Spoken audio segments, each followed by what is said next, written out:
1 de enero de 2023, 7 de la mañana, Ciudad Juárez. Mientras la mayor parte de la ciudad todavía dormía, un convoy de vehículos blindados avanzó hacia las puertas de la prisión Cerezo 3. En cuestión de segundos, el sonido de los disparos automáticos rompió la tranquilidad de la mañana. Los guardias cayeron antes de que pudieran alcanzar sus radios. Dentro de los bloques de celdas comenzaron a encenderse incendios. El aire se llenó de humo, gritos y el estruendo de las balas de rifle resonando contra el concreto. Los disparos comenzaron en perfecta sincronía. Las ráfagas provenientes del exterior de los muros coincidieron con un levantamiento desde el interior. Los atacantes se movían con un propósito claro. Sus objetivos habían sido seleccionados de antemano. La coordinación era exacta. En menos de 10 minutos, más de 30 reclusos lograron escapar hacia las calles. Entre ellos se encontraba el hombre más temido de toda la prisión, Ernesto Alfredo Piñón de la Cruz. Para el público, era conocido como El Neto. Para los hombres que trabajaban para él, era intocable. Durante más de una década, había convertido una prisión de alta seguridad en la sede de operaciones de los Mejicles. Desde ahí administraba rutas de narcotráfico, ordenaba asesinatos y sobornaba a los mismos guardias que supuestamente debían mantenerlo bajo control. Desde su celda, gobernaba con autoridad absoluta, hasta aquella mañana, cuando los muros dejaron de contenerlo. 4 días después, la cacería terminaría con un choque, un tiroteo y un cuerpo tendido en la parte trasera de un vehículo del gobierno. Esta es la historia de cómo el Neto construyó un imperio desde el interior de una celda y de cómo todo se desmoronó durante una semana de extrema violencia. El Cerezo 3 se encontraba en las afueras de Ciudad Juárez, a poca distancia de la frontera con Estados Unidos. En teoría, era una prisión estatal de alta seguridad diseñada para contener a algunos de los criminales más peligrosos de México. En la práctica funcionaba como una fortaleza. Los guardias llevaban los uniformes, pero la verdadera autoridad estaba en manos de las pandillas que operaban dentro de la prisión. Con el paso del tiempo, el control de las instalaciones pasó completamente a los líderes de los reclusos, y los Mejicles terminaron dominando cada uno de los bloques. Por el precio correcto, cualquier cosa podía entrar. Armas, drogas, teléfonos celulares e incluso muebles y electrodomésticos atravesaban las puertas sin encontrar resistencia. Los guardias aceptaban los sobornos o simplemente evitaban cualquier tipo de confrontación. Para 2022, algunas secciones de las instalaciones ya ni siquiera parecían áreas penitenciarias. Había celdas con jacuzzis, televisores de gran tamaño, sistemas de sonido, bares completamente abastecidos y cajas fuertes llenas de dinero en efectivo. No se trataba de contrabando cuidadosamente escondido para evitar ser descubierto. Todo formaba abiertamente parte de la vida cotidiana dentro del Cerezo. Y en el centro de todo se encontraba Ernesto Alfredo Piñón de la Cruz, conocido como El Neto. Su autoridad se extendía por cada ala de la prisión y sus decisiones determinaban la manera en la que funcionaban las instalaciones. Ernesto Alfredo Piñón de la Cruz nació a principios de la década de 1990 en el norte de México. La ciudad en la que creció ya se había convertido en un campo de batalla entre cárteles rivales, y las calles parecían ofrecer solamente 2 caminos: ser víctima de la violencia o formar parte de ella. Para cuando llegó a los últimos años de su adolescencia, el Neto ya había elegido su bando. Su nombre fue relacionado con secuestros, robos a mano armada y ejecuciones planeadas en diferentes partes del estado de Chihuahua. Encontró su lugar dentro de los Mejicles, una pandilla callejera con sede en Ciudad Juárez que mantenía profundos vínculos con el cártel de Juárez. Ambicioso, calculador y despiadado, ascendió rápidamente dentro de sus filas. Su reputación se construyó a partir de su precisión. En 2009, cuando apenas tenía 18 años, su carrera criminal se encontró con su primer obstáculo importante. La policía lo relacionó con múltiples secuestros y asesinatos. Fue capturado, llevado a juicio y recibió una condena que, en teoría, debía mantenerlo encerrado durante el resto de su vida: 224 años de prisión. Para la mayoría de las personas, ese habría sido el final. Para el Neto solamente representó un cambio de dirección. Desde el interior del Cerezo 3 se adaptó de inmediato. Reconstruyó su red utilizando las visitas, los guardias sobornados y los teléfonos celulares introducidos de contrabando para mantenerse conectado con el mundo exterior. Muy pronto, sus órdenes eran ejecutadas a cientos de kilómetros de los muros de la prisión. Los cargamentos de drogas se movían bajo su mando. Las redes de extorsión le proporcionaban dinero en efectivo cada semana.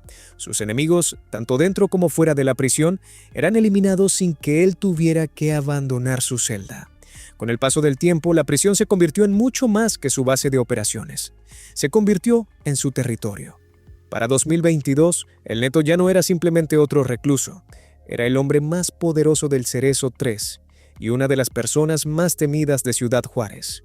Pero en agosto de 2022, el gobierno estatal autorizó un traslado de alta seguridad. Ernesto Alfredo Piñón de la Cruz sería retirado del Cerezo 3 y enviado a una prisión federal de máxima seguridad lejos de Ciudad Juárez. El objetivo era evidente: sacarlo de su base de operaciones y arrebatarle el control que había construido dentro de esos muros. La noticia de la decisión no permaneció demasiado tiempo dentro de los canales oficiales. Dentro de la prisión, los mensajes circulaban con rapidez.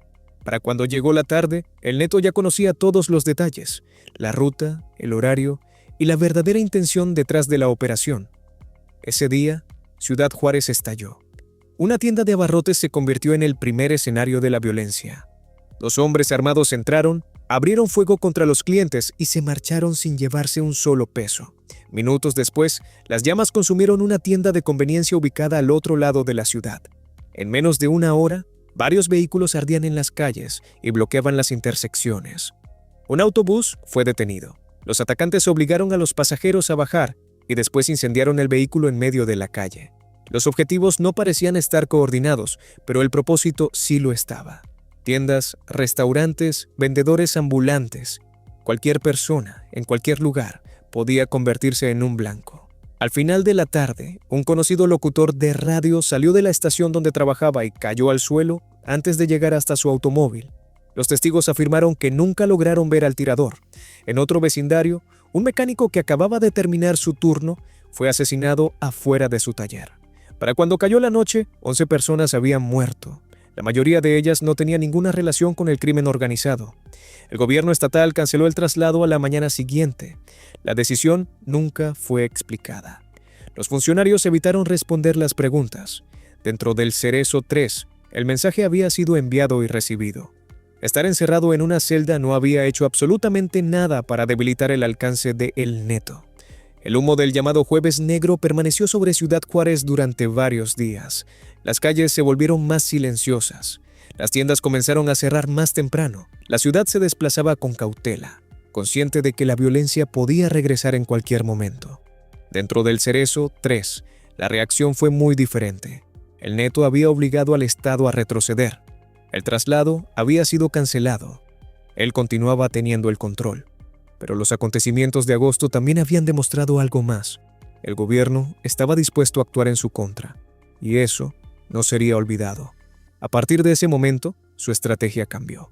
En lugar de tomar represalias inmediatamente, comenzó a prepararse. El plan no fue desarrollado de manera precipitada. Se construyó poco a poco, en fragmentos. Una conversación durante el tiempo en el patio, un mensaje codificado sacado de contrabando por medio de un visitante, instrucciones transmitidas entre hombres de confianza mientras trabajaban en el área de lavandería. Las armas fueron introducidas gradualmente. Algunas llegaron escondidas dentro de camiones de suministros. Otras fueron ingresadas en piezas más pequeñas y posteriormente ensambladas en el interior. Las municiones fueron almacenadas en lugares donde los guardias rara vez revisaban o donde les habían pagado para que no revisaran en absoluto. Se acercaron a las personas indicadas. Un guardia que necesitaba dinero para ayudar a un familiar enfermo. Otro que ya había ignorado anteriormente algunos favores menores. Algunos aceptaron dinero. Otros cedieron ante las amenazas. De cualquier manera, todos aceptaron cumplir con su parte. Para octubre, la estructura principal del plan ya estaba lista. 2 grupos ubicados en el exterior se coordinarían con los reclusos que se encontraban dentro de la prisión. Los equipos externos llegarían fuertemente armados y viajarían en vehículos blindados. Su función sería atraer el fuego y superar las defensas de la entrada. Mientras tanto, los equipos internos provocarían el caos. Encenderían incendios, liberarían a los prisioneros seleccionados y romperían la formación en el patio para despejar el camino. La fuga no dependería únicamente de la fuerza, dependería de la sincronización. Tenían que elegir un día en el que la seguridad estuviera en su punto más débil, cuando hubiera pocos guardias y la atención del personal estuviera dividida. El día de Año Nuevo encajaba perfectamente. La mayor parte de la ciudad estaría dormida después de las celebraciones de la noche anterior. Muchos agentes estarían distraídos o ausentes. Las rutinas matutinas serían más lentas y las revisiones menos estrictas. Durante noviembre y diciembre, Las piezas restantes continuaron colocándose en su lugar. Las rutinas de la prisión fueron estudiadas, los horarios fueron memorizados, las rutas de escape desde las instalaciones fueron calculadas minuto a minuto. En el exterior, los vehículos fueron reforzados, las armas fueron probadas y el plan de ataque fue ensayado dentro de casas de seguridad. Para la última semana del año, todos los involucrados conocían sus funciones de memoria. ¿Quién dispararía los primeros tiros? ¿Quién abriría las puertas? ¿Quién cubriría la fuga? Y más importante aún, ¿quién se aseguraría de que Ernesto Alfredo Piñón de la Cruz desapareciera dentro de la ciudad? Cuando llegó la mañana del 1 de enero, todo estaba listo. El plan había sido establecido, las funciones estaban asignadas, las órdenes eran claras. Moverse rápido, atacar con fuerza y asegurarse de que nadie pudiera detenerlos. El sol apenas comenzaba a atravesar la fría neblina de la mañana sobre Ciudad Juárez. La mayor parte de la ciudad seguía dormida. Los restos de los fuegos artificiales de la noche anterior permanecían esparcidos por las calles, aunque el humo ya había desaparecido. En el Cerezo, el día comenzó tranquilamente. La puerta principal estaba en funcionamiento, pero el ritmo de las actividades era lento. Los guardias realizaban el cambio de turno. Algunos hablaban sobre las celebraciones de la noche anterior. Varios reclusos permanecían cerca del patio. Nada en sus movimientos advertía lo que estaba a punto de ocurrir. Entonces, a las 7 de la mañana, apareció un convoy en el camino.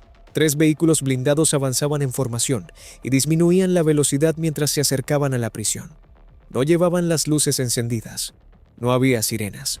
Solamente se escuchaba el ruido constante de los motores acercándose. Los vehículos se detuvieron frente a la entrada. Un instante después, el silencio se rompió. Los disparos comenzaron en ráfagas controladas. Las primeras balas atravesaron los puestos de vigilancia y derribaron a los guardias, que se encontraban dentro antes de que pudieran reaccionar. Otros intentaron ponerse a salvo, pero fueron alcanzados mientras permanecían expuestos. En el interior, la señal ya había sido dada. Los reclusos abandonaron sus rutinas matutinas. Algunos corrieron hacia el humo con armas en las manos. Otros comenzaron a provocar incendios. Los colchones y la basura se encendieron de inmediato, llenando los pasillos con densas nubes de humo negro. El ataque avanzó simultáneamente desde 2 direcciones. Afuera, los hombres armados avanzaban disparando ráfagas breves y precisas, obligando a los guardias restantes a permanecer inmovilizados. Adentro, las puertas de las celdas fueron abiertas una tras otra, liberando a los hombres que habían sido seleccionados para escapar. El ruido era constante. El estruendo de los rifles, los gritos provenientes del patio y el rugido de las llamas mientras los incendios se extendían. La visibilidad se redujo a unos cuantos metros. Las sombras se movían rápidamente entre el humo y resultaban imposibles de identificar hasta que ya estaban demasiado cerca. En cuestión de minutos, el primer grupo de reclusos llegó hasta la entrada que había sido vulnerada. Algunos corrieron directamente hacia los vehículos que los esperaban. Otros desaparecieron por las calles laterales y se dispersaron antes de que pudieran llegar los refuerzos. En medio del caos, una figura permanecía cerca del centro del movimiento, flanqueada por hombres armados que nunca se separaron de su lado. Era el Neto. Para cuando los disparos comenzaron a disminuir, el daño ya era irreversible. 10 guardias habían muerto. 7 reclusos permanecían tendidos en los lugares donde habían caído. Más de 2 docenas de prisioneros habían conseguido salir. El Neto había desaparecido. Pocas horas después de la fuga, el ejército mexicano y la Guardia Nacional rodearon el Cerezo. Vehículos blindados bloquearon todos los caminos que conducían hacia la prisión. Cuando las fuerzas de seguridad entraron en las instalaciones, la batalla ya había terminado. Los atacantes habían desaparecido. Los guardias sobrevivientes permanecían en estado de shock. Algunos estaban heridos. Otros guardaban silencio mientras contemplaban la destrucción que los rodeaba. Pero lo que los soldados encontraron en el interior representaba mucho más que las consecuencias de un ataque. Era la prueba de que el Cerezo 3 se había perdido mucho antes de aquella mañana. En una celda descubrieron una caja fuerte repleta de fajos de billetes, 1.700.000 pesos en efectivo. En otra, había un televisor de pantalla plana colocado contra la pared, junto a un jacuzzi que todavía estaba lleno de agua. Había armas por todas partes, pistolas, rifles y cajas de municiones permanecían al alcance de las camas de los reclusos. En las habitaciones fueron recuperados 84 teléfonos celulares, Metanfetamina, cocaína, heroína, marihuana y fentanilo fueron extraídos de escondites que claramente llevaban meses en uso, tal vez incluso más tiempo. Algunas secciones de la prisión ni siquiera parecían áreas destinadas a los reclusos. Parecían departamentos privados, con cocinas completamente equipadas, muebles costosos e iluminación decorativa. En ciertos bloques, los soldados encontraron puertas que conducían a zonas restringidas a las que los prisioneros nunca debieron haber tenido acceso. Quedó claro que el ataque del día de Año Nuevo no había obligado a que las puertas se abrieran. Esas puertas llevaban años abiertas, no físicamente, sino por medio de los acuerdos, los sobornos y el miedo. El director de la prisión fue destituido antes de que terminara el día. Las investigaciones contra decenas de guardias comenzaron de inmediato. Un total de 191 reclusos de alto riesgo fueron subidos a autobuses y trasladados a prisiones federales ubicadas en diferentes partes del país. Sin embargo, incluso con los soldados controlando las instalaciones, la magnitud de lo descubierto transmitía un mensaje mucho más profundo. Aquello no había sido solamente una falla de seguridad, era un sistema que había sido entregado desde el interior, y ahora, el hombre que lo había gobernado se encontraba en algún lugar de las calles, protegido por una red armada que ya había demostrado que podía atacar sin previo aviso. Para la tarde del 1 de enero, la fuga ya era noticia nacional.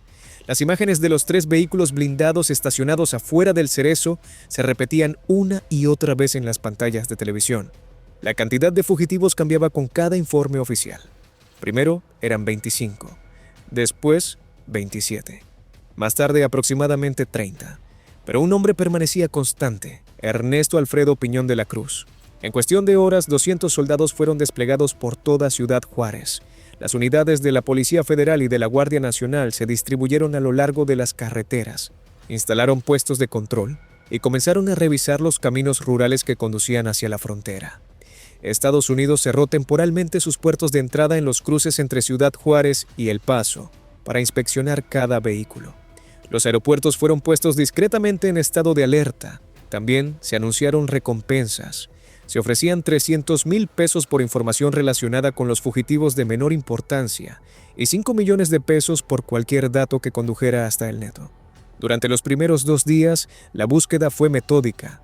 Los agentes registraron casas de seguridad, interrogaron a personas sospechosas de colaborar con los fugitivos y rastrearon vehículos abandonados cerca de los límites de la ciudad. Entonces, el 3 de enero, la cacería se volvió sangrienta. Un grupo de investigadores estatales que seguía diferentes pistas en la zona sur de la ciudad condujo directamente hacia una emboscada.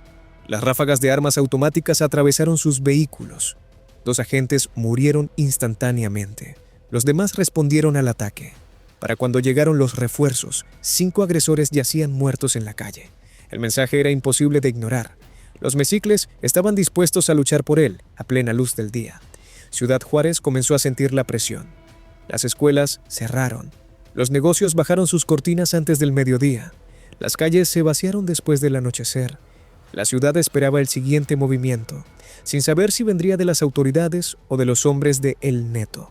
Transcurrieron 2 días en medio de un silencio tenso.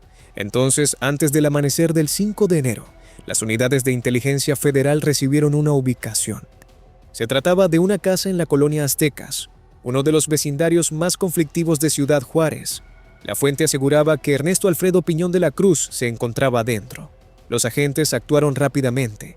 Vehículos sin identificación avanzaron con las luces apagadas y los motores a bajas revoluciones, deteniéndose justo antes de llegar a la cuadra. Los equipos armados se desplegaron y rodearon la propiedad desde todos los ángulos. Durante varios minutos, nada se movió. Entonces, una figura apareció en la puerta principal. El Neto salió usando un chaleco antibalas y sosteniendo una pistola en la mano. Corrió directamente hacia un automóvil negro blindado que estaba estacionado junto a la banqueta. El motor rugió mientras el vehículo arrancaba. Las llantas arrojaron grava hacia la oscuridad y el convoy comenzó a perseguirlo. La persecución atravesó las calles vacías, mientras el sonido de los motores resonaba entre los muros de concreto. Con cada vuelta los agentes se acercaban más. La distancia se reducía con cada cuadra. 2 minutos después, el automóvil chocó contra un costado de una gasolinera. El impacto aplastó la parte delantera y lanzó una nube de escombros sobre el pavimento. El neto salió del vehículo disparando incluso antes de que sus pies tocaran el suelo. Las balas destrozaron los cristales y provocaron chispas al golpear el metal. Los agentes respondieron al fuego mientras se acercaban desde ambos lados. Varias balas alcanzaron al neto. Se tambaleó, pero continuó moviéndose y apretando el gatillo hasta que su arma quedó vacía. Los agentes corrieron hacia él, lo derribaron y le arrebataron la pistola de la mano. Fue colocado en la parte trasera de un vehículo del gobierno mientras perdía una gran cantidad de sangre. Minutos después, mientras era trasladado al hospital, dejó de respirar. El hombre que había gobernado el Cerezo 3 durante más de una década estaba muerto. La noticia de la muerte del neto se extendió por Ciudad Juárez antes del amanecer. Horas después del anuncio, hombres armados relacionados con los mexicles incendiaron 2 tiendas de conveniencia y abrieron fuego contra las oficinas de la Fiscalía General del Estado, la misma institución que había confirmado su muerte. Los ataques no ofrecían ninguna ventaja táctica, eran una respuesta, un recordatorio de que su influencia no había desaparecido de la noche a la mañana. Durante los días siguientes, las autoridades intentaron cerrar todas las grietas posibles dentro del sistema penitenciario. Los 191 reclusos de alto riesgo del Cerezo 3 fueron trasladados a instalaciones federales. El director de la prisión fue destituido. Decenas de guardias comenzaron a ser investigados por haber permitido durante años la entrada de contrabando, los lujos y los movimientos sin restricciones dentro de las instalaciones. Los funcionarios prometieron implementar reformas. Se acabaría el trato especial para los líderes de los cárteles. Los reclusos de alto riesgo serían trasladados inmediatamente a prisiones aisladas de máxima seguridad. Habría revisiones más estrictas y un mayor control sobre el personal. Para las familias de los 10 guardias asesinados durante la fuga y de los civiles que murieron durante el Jueves Negro, el dolor seguía siendo intenso. La indignación pública no desapareció rápidamente. Muchas personas en Ciudad Juárez continuaban haciéndose la misma pregunta. ¿Cómo pudo ocurrir algo así 2 veces durante el mismo año? Ernesto Alfredo Piñón de la Cruz había muerto, pero la red que construyó continuaba existiendo. Los mexicles seguían operando en la ciudad, todavía controlaban territorio y todavía tenían hombres dentro de las prisiones de todo el estado. Pero una pregunta permanecía. Si un solo hombre pudo dirigir un imperio desde el interior de una celda, ¿cuántos más estarán haciendo exactamente lo mismo en este momento?